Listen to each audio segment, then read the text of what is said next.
कितने विकास के काम किए, ये तुलना आप लोगों ने करनी है कि भाजपा की सरकार में कितना विकास हुआ और पार्टियों की सरकारों में इस प्रदेश में और इस अहिरवाल में कितना विकास हुआ।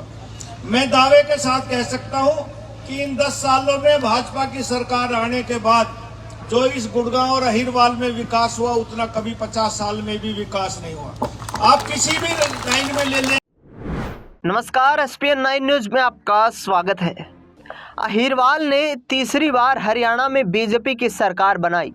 पिछले 10 सालों में बीजेपी की सरकार में सबसे ज्यादा काम हुए। ये तमाम दावे हैं अहिरवाल के बड़े कद्दावर नेता हरियाणा सरकार के कैबिनेट मंत्री राव नरबीर सिंह के। इसके साथ साथ राव नरबीर सिंह ने यह भी कहा कि आने वाले वक्त में हरियाणा में जिस तरीके का माहौल देखने को मिल रहा है, अहिरवाल से मुख्यमंत्री भी बनेगा। ऐसे में देखना दिलचस्प ये रहेगा कि अहिरवाल के मुख्यमंत्री की लड़ाई के लिए अब क्या राव नरबीर सिंह खुद ताल ठोकते हुए नजर आएंगे, क्योंकि राव इंद्रजीत सिंह के सियासी कद को देखा जाए तो काफ़ी दिग्गज नेताओं में उनकी गिनती होती है। दक्षिणी हरियाणा के अहिरवाल क्षेत्र में काफ़ी ज़बरदस्त उनकी राजनीतिक पकड़ है और भारतीय जनता पार्टी ने यहाँ पर जिस तरीके से राव इंद्रजीत सिंह का इस्तेमाल किया है वो भी कहीं ना कहीं इंटरेस्टिंग बना हुआ है। राव नरबीर सिंह को सुनिए, जो कि अहिरवाल में बीजेपी सरकार बनने के बाद विकास कार्यों की गाथा गाते हुए नजर आ रहे हैं। इस मेयर के चुनाव में यदि आप भारतीय जनता पार्टी को जिताते हैं तो ट्रिपल इंजन की सरकार बनती है। आप लोगों के आशीर्वाद से देश में भाजपा की सरकार है, प्रदेश में भाजपा की सरकार है।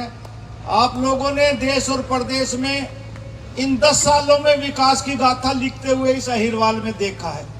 बहुत से मतदाता ऐसे हैं जो मेरे से भी बड़ी उम्र के हैं, जिन्होंने 2014 से पहले हरियाणा की प्रगति देखी और 2014 के बाद बदलता हुआ हरियाणा और बदलता हुआ अहिरवाल देखा। कितने विकास के काम किए, ये तुलना आप लोगों ने करनी है कि भाजपा की सरकार में कितना विकास हुआ और पार्टियों की सरकारों में इस प्रदेश में और इस अहिरवाल में कितना विकास हुआ।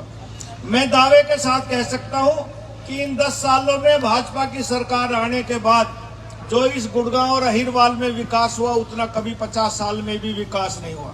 आप किसी भी लाइन में ले लें, चाहे एजुकेशन में ले लें, इंफ्रास्ट्रक्चर में ले लें और किसी काम में ले लें, आपको जमीन आसमान का अंतर नजर आएगा। भारतीय जनता पार्टी ने अब भाई सुंदरलाल को टिकट दी। मैं सबसे हाथ जोड़ के प्रार्थना करता हूं कि आने वाली 2 तारीख को भाई भारतीय जनता पार्टी के प्रत्याशी को जिताएं। आम आदमी को सरकार से पहले जो दिनचर्या रोजमर्रा के काम की जरूरत होती है, निगम पार्षद और मेयर से काम की आवश्यकता आपको होती है। रोज आपको काम पड़ेंगे। एक आसानी से उपलब्ध होने वाला व्यक्ति भारतीय जनता पार्टी ने प्रत्याशी बनाया है। बहुत से प्रत्याशी आपके बीच में 2 तारीख तक आपके बीच में आएंगे। साथियों, ऐसे प्रत्याशी आएंगे जिनका बहुत बड़ा क्रिमिनल रिकॉर्ड है। यदि आप क्रिमिनल को आप यहाँ से बनाएंगे तो क्या उम्मीद आप कर सकते हैं इसकी अब मेयर के चुनाव में कि भाई आपके इलाके की ये व्यवस्था, एक आम आदमी का जीना दुभर हो जाएगा या फिर फिरौती का काम चल जाएगा या और बुरे काम यहाँ होने लग जाएंगे। और जो आदमी टिकट की ऑफर में पैसे देने की बात करता हो साथियों, उस आदमी को आप प्रत्याशी मानकर उसकी वोट डालते हैं तो इससे बड़ा दुर्भाग्य इस अहिरवाल का नहीं हो सकता। मैं आपसे प्रार्थना करने आया हूं कि भाई सुंदरलाल को, क्योंकि हमने गुड़गांव भी नॉमिनेशन भरवाना है, 1-2 पार्षद का भी भरवाना है, इसलिए जल्दी है, आपसे माफी चाहता हूँ। और भाई मैं 2 तारीख को यहाँ आपके बीच में अपनी वोट के लिए भी आया था, इसी जगह पे मुझे याद है।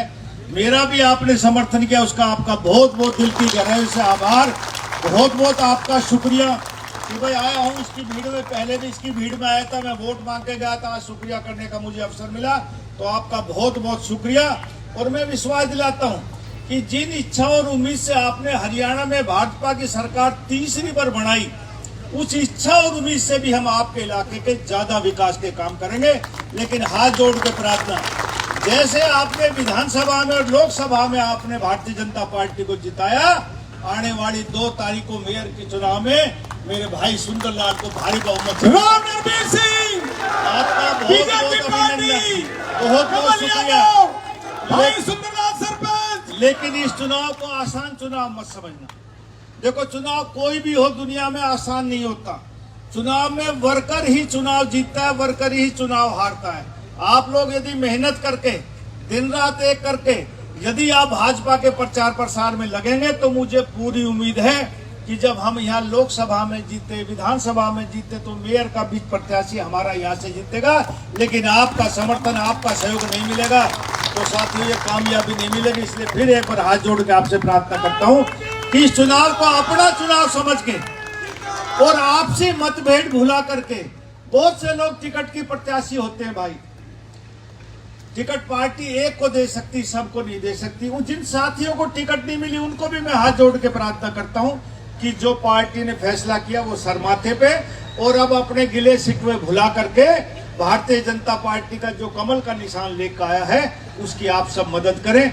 समय अनुसार आपके बीच में जहां जहां समय मिलेगा मैं फिर आऊंगा, लेकिन आज क्योंकि नॉमिनेशन भर के आए हैं, आप सबका मैं अभिनंदन करता और उम्मीद करता हूं कि 2 तारीख को कमल का फूल खिलाएंगे। जय हिंद। तो सुना आपने राव नरवीर सिंह को, जो जाहिर तौर पर ये कह रहे हैं कि पिछले 10 सालों में अहिरवाल के विकास को 4 चांद लगे हैं।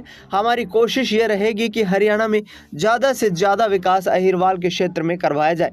देखना दिलचस्प ये रहेगा कि मुख्यमंत्री की लड़ाई के लिए क्या अब अहिरवाल से यहाँ पर तमाम बड़े राजनीतिक जो दिग्गज नेता हैं वो एकजुट होते हुए नजर आते हैं। फिलहाल इस खबर में इतना ही। देश दुनिया से जुड़ी तमाम बड़ी खबरों के लिए आप देखते रहिए SPN 9 न्यूज़।